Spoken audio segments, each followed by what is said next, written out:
السلام عليكم ورحمة الله وبركاته. ضربة قوية وموجعة للمسلمين وللإسلام وللعالم العربي.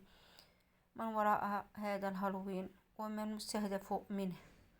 لماذا وجد الهالوين في الوقت عيد المولد النبوي الشريف؟ هم من كانوا يقولون أن الذكرى المولد النبوي حرام، وكيواجهوا الناس بأنهم ما يحتفلوش به، وهو ذكرى لمولد سيدنا وحبيبنا ونبينا محمد صلى الله عليه وسلم.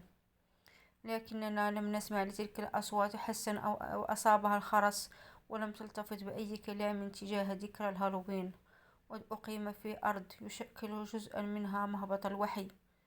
فكيف ينكر من ينكر الاحتفال بالمولد النبوي وتخرس الألسن في أن عيد يحيي الوثنية والكفر ويستبيح حرمات الله وينشر الفجور والاختلاط والضلال؟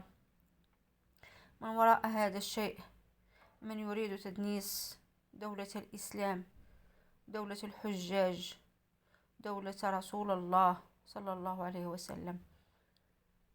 العلم عند الله في هذه القصة، ولكن وراءها ناس مستهدفون يريدون تدمير الإسلام والمسلمين في وقت يحل فيه ذكر المولد النبوي الشريف. أقول حسبي الله ونعم الوكيل، أقول حسبي الله ونعم الوكيل، حسبي الله ونعم الوكيل.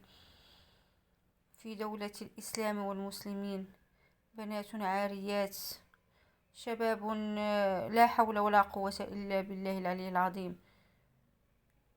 تشبهوا وتطبعوا بأمريكا أكثر من اللازم.